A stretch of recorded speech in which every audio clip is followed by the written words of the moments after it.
The Dutch എന്ന് പറയുന്ന ഭാഗമാണ് ഇന്ന് നമ്മൾ നോക്കുന്നത്. The Dutch were another European force who reached India following the Portuguese. Kochi and Kollam were the chief trade centres of the Dutch. പോർച്ചുഗീസുകാരെ തുടർന്ന് ഇന്ത്യയിലെത്തിയ മറ്റൊരു യൂറോപ്യൻ ശക്തിയാണ് ആര്? ഡച്ചുകാർ. Kochi and Kollam were the chief trade centres of the Dutch. ഡച്ചുകാരുടെ മറ്റു വാണിജ്യ കേന്ദ്രങ്ങളായിരുന്നു ഏത്? കൊച്ചിയും കൊല്ലവും. Trade centres of the Dutch. ഡച്ചുകാരുടെ വാണിജ്യ കേന്ദ്രങ്ങളുടെ പേരാണ് കൊച്ചി, കൊല്ലം.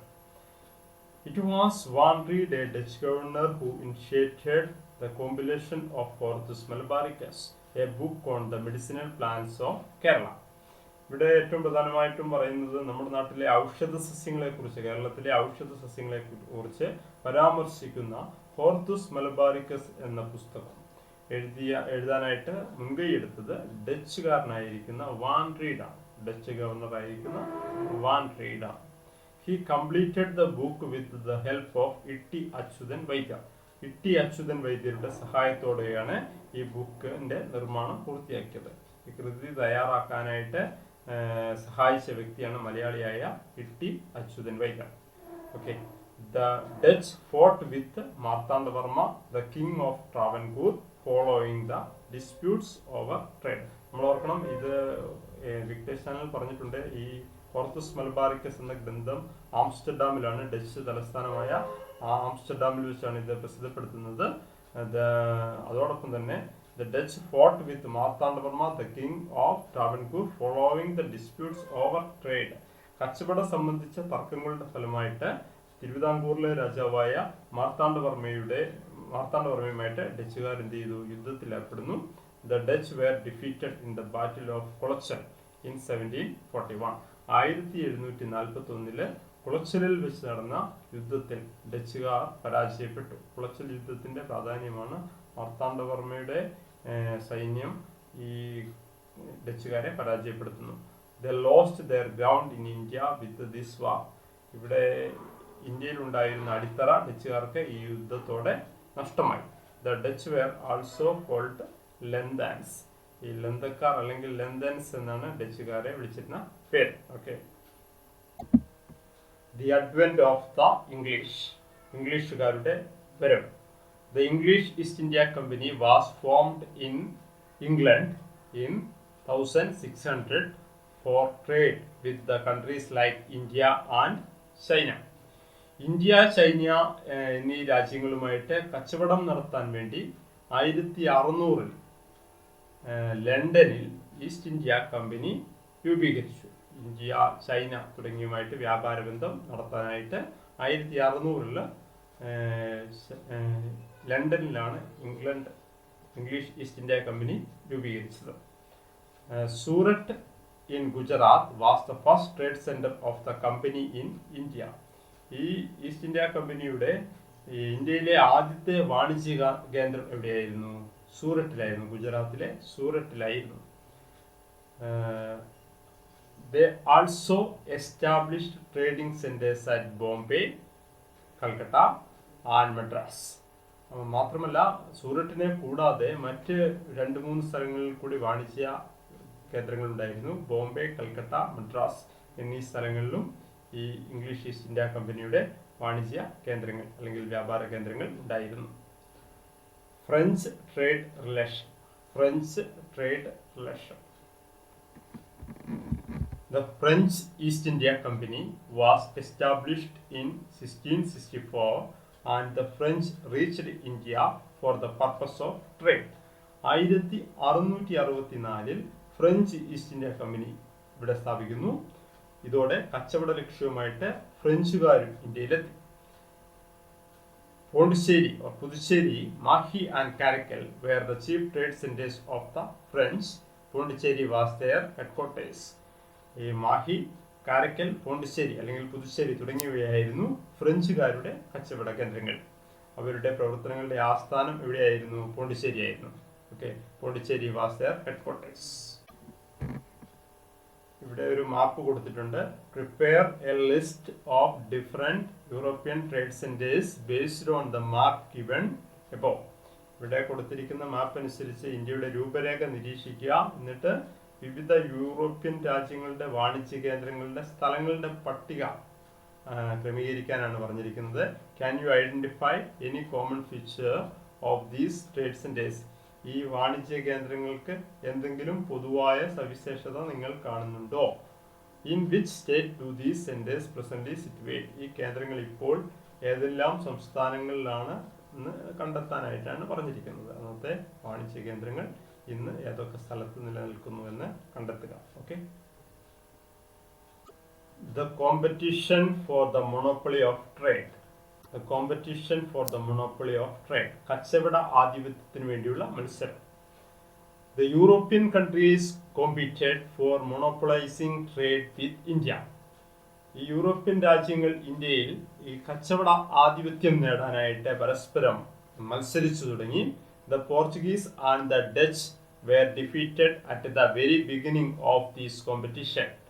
പോർച്ചുഗീസുകാരും ഡച്ചുകാരും ഇതിൽ തുടക്കത്തിൽ തന്നെ പരാജയപ്പെട്ടു. The French and the English became locked in intense rivalry and the conflict between these forces lasted long. പിന്നീട് ഇംഗ്ലീഷുകാരും ഫ്രഞ്ചുകാരും തമ്മിലായി മത്സരം. The series of conflict between the French and the English in South India was known as Carnatic War. Ultimately, the French were defeated. അവർ തമ്മിൽ നടത്തിയ മത്സരത്തെ കർണാട്ടിക് യുദ്ധങ്ങൾ എന്ന് വിളിക്കുന്നു. അപ്പം കർണാട്ടിക് യുദ്ധങ്ങൾ ആരൊക്കെ തമ്മിലുള്ള യുദ്ധമാണ്? The conflict between French and English. ഫ്രഞ്ചുകാരും ഇംഗ്ലീഷും തമ്മിലുള്ള യുദ്ധത്തെ പറയുന്ന പേരാണ് കർണാട്ടിക് വാർ, കർണാട്ടിക് യുദ്ധം. ഇതിന്റെ റിസൾട്ട് എന്താണ്? Ultimately the French were defeated. ഈ യുദ്ധത്തിൽ ആര് പരാജയപ്പെട്ടു? ഫ്രഞ്ചുകാർ പരാജയപ്പെട്ടു. The company gains power. English East India company അധികാരത്തിലേക്ക്. After gaining the monopoly of trade, the English East India Company focused on the acquisition of power in India. വാണിജ്യ ആധിപത്യത്തിന് വേണ്ടിയുള്ള മത്സരത്തിൽ വിജയിച്ച ഇംഗ്ലീഷ് ഈസ്റ്റ് ഇന്ത്യ കമ്പനിയുടെ അടുത്ത ലക്ഷ്യം എന്തായിരുന്നു? അധികാരം നേടുക എന്നതായിരുന്നു. എന്താണ്? അധികാരം നേടുക എന്നുള്ളതായിരുന്നു. Focused on the acquisition of power in India. അധികാരം നേടുക എന്നുള്ളതായിരുന്നു. ഇന്ത്യയിൽ എങ്ങനെയും അധികാരം നേടുക എന്നുള്ളതായിരുന്നു അവരുടെ ലക്ഷ്യം. The company rule in India had its inception in Bengal. ബംഗാളിലായിരുന്നു കമ്പനി ആദ്യമായി അധികാരം നേടിയത്. ഏറ്റവും ആദ്യമായിട്ട് അധികാരം നേടിയത് എവിടെയായിരുന്നു? ബംഗാളിൽ. Agricultural prosperity and the convenient trade facilities prompted the company to capture power in Bengal. എങ്ങനെയാണ് അവിടെ അധികാരം നേടാനായിട്ട് ശ്രമിച്ചത്? കാർഷിക സമൃദ്ധിയും കച്ചവട സൗകര്യങ്ങളുമാണ് ബംഗാളിൽ അധികാരം നേടാനായിട്ട് കമ്പനിയെ പ്രേരിപ്പിച്ചത്. ഈ കാരണങ്ങൾ കൊണ്ടാണ് ബംഗാൾ തെരഞ്ഞെടുത്തത് കേട്ടോ. അഗ്രികൾച്ചറൽ പ്രോസ്പെരിറ്റി എന്ന് പറഞ്ഞാൽ കച്ചവട സമൃദ്ധി, പിന്നെ അതോടൊപ്പം തന്നെ കച്ചവട സൗകര്യങ്ങൾ. ഇവിടെ ഇതൊക്കെ ബംഗാളിൽ ഉള്ളതുകൊണ്ടാണ് ബംഗാളിനെ തെരഞ്ഞെടുക്കുന്നത്. 1757. ഓക്കെ. എന്താണ് 1757 പ്രത്യേകത എന്താണെന്ന് നമ്മൾ നോക്കേണ്ടത് അത്യാവശ്യമാണ്. 1757 എന്ന വർഷത്തിന്റെ ഒരു പ്രത്യേകതയുണ്ട്. എന്താണ് നോക്കൂ. The British defeated Sirajuddaula and Nawab of Bengal in the Battle of Plassey in 1757. ബംഗാളിലെ നവാബായിരുന്ന 1787 ബംഗാളിൽ നവാബായിരുന്ന സിറാജുദ്ദൗളയെ പ്ലാസി യുദ്ധത്തിൽ ആര് പരാജയപ്പെടുത്തി? ബ്രിട്ടീഷുകാർ പരാജയപ്പെടുത്തുന്നു. The entire Bengal came under the company rule with its success in the Battle of Buxar in 1764. 1764 Buxar യുദ്ധവും വിജയിച്ചതോടുകൂടി ബംഗാൾ കമ്പനിയുടെ കീഴിലായി. അപ്പോൾ ഇതിൽ ആദ്യം പറഞ്ഞത് 1757 പ്രത്യേകതയാണ്. അവിടെ സംഭവിക്കുന്നത് സിറാജുദ്ദൗളയുമായിട്ട് ഒരു കരാറിൽ ഏർപ്പെട്ടുകൊണ്ടാണ് ഈ ബ്രിട്ടീഷുകാർ ആദ്യമായിട്ട് ഇവിടെ ഇന്ത്യയിൽ അധികാരം സ്ഥാപിക്കുന്നത്. ഈ ബ്രിട്ടീഷ് സാമ്രാജ്യത്തിന് തന്നെ അടിത്തറയിട്ട ഒരു യുദ്ധമായിരുന്നു 1757 പ്ലാസി യുദ്ധം കേട്ടോ. പ്ലാസി യുദ്ധത്തിന് ശേഷം 1764 ബക്സാർ യുദ്ധത്തോടു കൂടിയാണ് ബംഗാൾ കമ്പനിയുടെ നിയന്ത്രണത്തിലാവുന്നത്. Okay. The war between the English and the French happened mainly in the Carnatic region. which includes the major regions of the present Tamil Nadu. So these battles were known as the Carnatic War. ഇംഗ്ലീഷുകാരും ഫ്രഞ്ചുകാരും തമ്മിൽ നടന്ന യുദ്ധങ്ങളുടെ പ്രധാന വേദി ഇന്നത്തെ തമിഴ്നാടിന്റെ ഭൂരിപക്ഷ മേഖലകൾ ഉൾപ്പെട്ട കർണാട്ടിക് പ്രദേശങ്ങളായിരുന്നു. അതുകൊണ്ടാണ് ഇവർ തമ്മിലുള്ള യുദ്ധങ്ങളെ പറയുന്നത് എന്ത്, കർണാട്ടിക് യുദ്ധങ്ങൾ എന്ന് പറയുന്നത്. തമിഴ്നാടിന്റെ ഭൂരിപക്ഷ മേഖലകളെ പറയുന്ന പേരാണ് കർണാട്ടിക് പ്രദേശങ്ങൾ എന്നിട്ടോ. So these battle were known as Carnatic war. ഇപ്പം ഇംഗ്ലീഷുകാരും ഫ്രഞ്ചുകാരും നടന്ന യുദ്ധത്തെ പറയുന്ന പേരാണ് കർണാട്ടിക് വാർ.